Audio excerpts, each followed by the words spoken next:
Banyak dari kita yang mikir kalau kita udah punya uang banyak, itu berarti kita udah bebas secara finansial. Tapi kenyataannya, dibutuhin lebih dari sekedar uang yang banyak buat kita bisa mencapai financial freedom.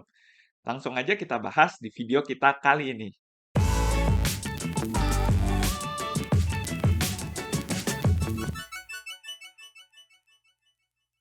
Halo teman-teman, welcome back to my channel.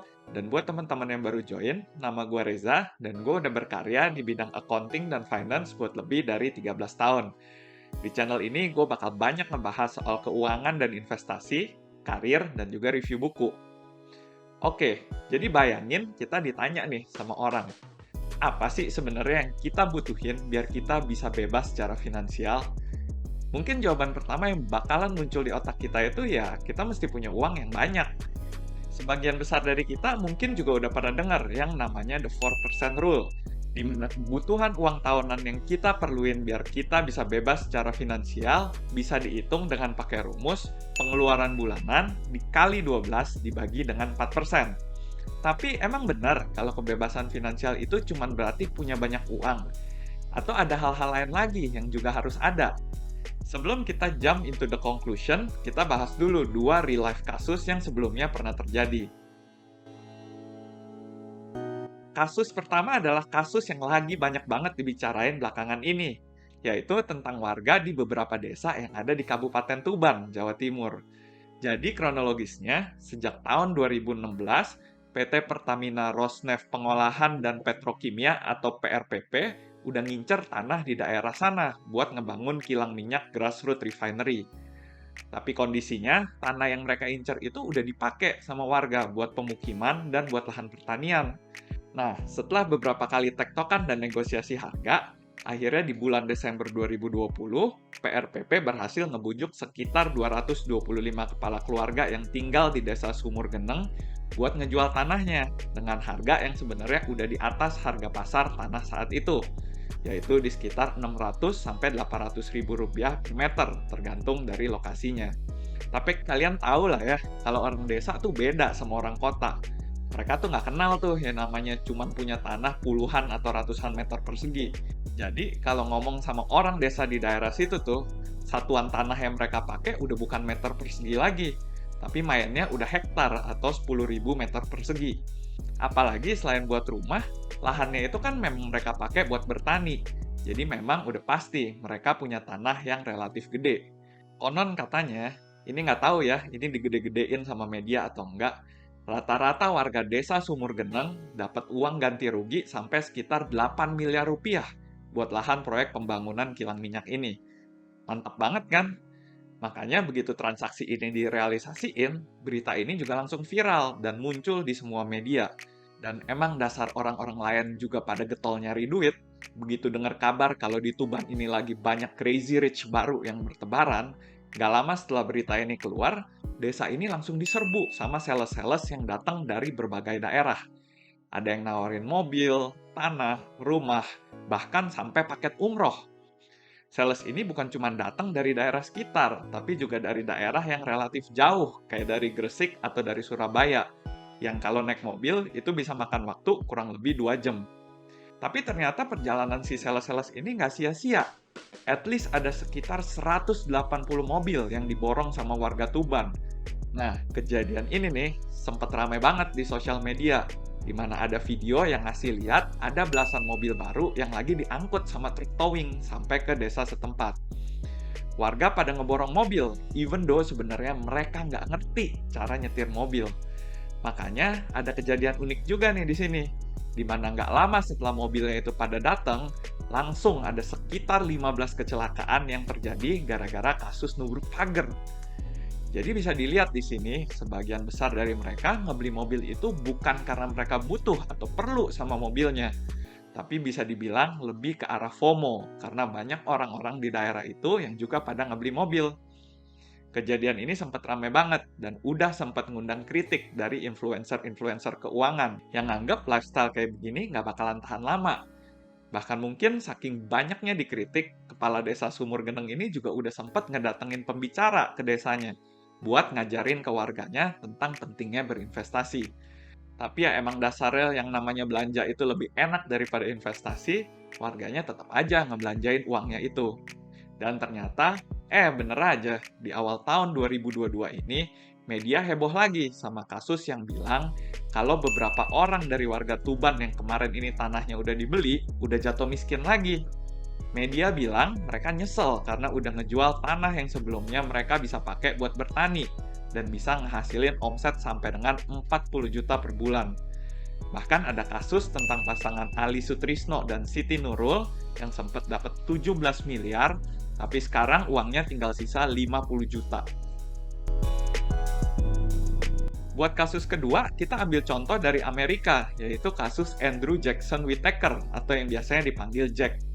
Jack ini terkenal karena di tahun 2002 dia berhasil menangin The Powerball Lottery yang pada saat itu punya hadiah paling gede yang pernah ada di zamannya. Jumlah yang dia dapetin itu fantastis banget. Ada di angka 315 juta dolar. Atau kalau dirupiahin itu sekitar 4,5 triliun. Sebelum menangin lotre ini, sebenarnya Jack juga udah jadi orang yang cukup berada.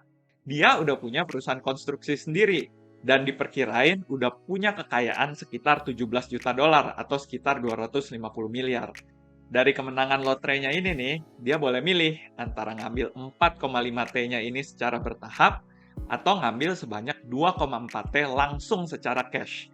Dan dia mutusin buat ngambil opsi kedua, yaitu dengan ngambil hadiahnya langsung secara cash. Tapi berhubung juga teks yang dikenain kalau kita menang lotre di Amerika ini juga cukup gede dan bisa sampai 40%, akhirnya duit yang diterima sama Jack tinggal 1,6 triliun. Tapi sejak saat dia terima uangnya ini, hidup dia dan keluarganya juga jadi berubah. Dia jadi punya lifestyle yang hedon, dan uang yang dia terima itu banyak yang dia habisin buat beli rumah, mobil, minum-minum, dan judi. Dia juga jadi inceran banyak kasus pencurian, sampai-sampai pernah minumannya dikasih obat sama waiter di bar yang mau bikin dia pingsan buat ngambil duitnya. Kejadiannya juga nggak berhenti di situ aja. Jack juga harus kehilangan cucunya dan anaknya yang akhirnya terbukti meninggal karena kasus pembunuhan. Intinya, gara-gara lotre ini, hidupnya dia jadi berantakan. Sampai pada akhirnya, dia dan istrinya sempat ngomong ke media bahwa mereka nyesel dan ngerasa harusnya mereka ngerobek aja tiket lotrenya itu. Kasus-kasus kayak gini tergolong cukup sering kejadian di Amerika. Bahkan saking banyaknya berita-berita tragis soal pemenang lotre ini, sampai dipercaya ada yang namanya The Curse of the Lottery.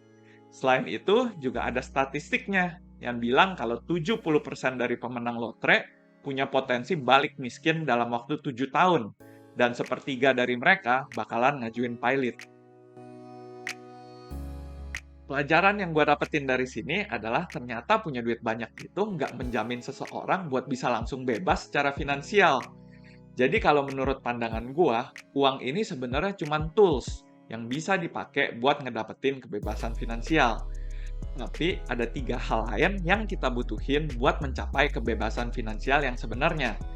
Kita harus sehat secara finansial, tapi juga harus sehat secara mental dan juga sehat secara jasmani. Maksudnya begini, sehat secara finansial itu berarti kita bukan cuma punya duitnya, tapi kita harus tahu gimana cara kita untuk ngelola duit ini. Kita harus melek secara finansial dan tahu cara kerja duit kita ini. Misalnya kita dapat duit kaget sebesar 10 miliar. Kalau misalnya kita investasiin duit ini di reksadana pendapatan tetap, misalnya kita dapat 6% aja nih setahun, ini berarti kita udah bisa dapetin return sebesar 50 juta per bulan. Tapi yang terjadi kadang-kadang orang lupa. Mereka malah belanjain uangnya. Misalnya buat beli rumah 5 miliar, terus buat beli mobil 2 miliar. Mereka pikir dengan ngebeli semuanya itu, biayanya udah beres gitu aja. Dan masih sisa 3 miliar lagi di tangan. Tapi kenyataannya nggak segampang itu. Mereka kadang-kadang lupa kalau ada biaya yang bakalan ikut muncul kalau misalnya mereka ngebeli barang-barang itu. Ingat loh, biaya listrik dan maintenance bulanan buat rumah yang harganya 1M sama yang harganya 5M itu beda. Belum lagi buat bersih-bersihnya. Ngebersihin rumah harga 1M sendiri waktu weekend mungkin masih sanggup. Tapi buat ngebersihin rumah 5 miliar tiap minggu, udah mulai berasa juga ya capeknya. Mungkin udah perlu hire asisten rumah tangga buat ngebersihinnya. Yang kedua, sehat secara mental. Jadi kalau kita ngejar uang gila-gilaan cuman buat menuhin semua keinginan kita, tapi ujung-ujungnya kita stres, itu sama aja bohong. Jadi kemarin ini gue baru aja ngeliat di Instagramnya Alexandra Olano sebuah quotes yang bilang bahwa if it costs you your peace, it's too expensive. Dan jangan sangka hidup sebagai orang kaya itu bakalan tenang. Kalau kita lihat di contoh kasus pertama dan kasus kedua, banyak banget orang-orang yang bakalan ngejar kita buat ngedapetin uang kita. Jangankan ngomongin sales yang mau jualan barang, kasus-kasus di Amerika itu sampai kejadian di mana orang-orang yang menang lotre ini dikejar-kejar sama pembunuh bayaran, atau bahkan keluarga besarnya mereka sendiri, yang juga mau ngedapetin porsi dari uang hasil lotre itu. Yang terakhir, sehat secara jasmani. Kalau ini, gue juga udah pernah bahas sedikit di video gue yang tentang nabung versus investasi. Intinya, nggak ada gunanya deh kita punya uang banyak kalau misalnya kita sakit-sakitan. Ujung-ujungnya, duit kita ini bakalan habis kita pakai buat ngebayarin biaya pengobatan, dan nggak bakalan bisa kita nikmatin. Makanya, selain punya uang yang cukup, kita juga harus selalu jaga kesehatan dengan punya cara hidup yang sehat, dan punya asuransi yang bisa nge-cover hal-hal yang nggak bisa kita duga.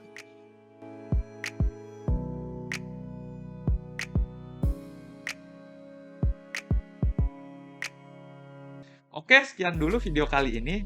Buat kalian yang masih ada komentar atau pertanyaan tentang hal-hal yang kita bahas di video ini, boleh langsung leave komentarnya di bawah.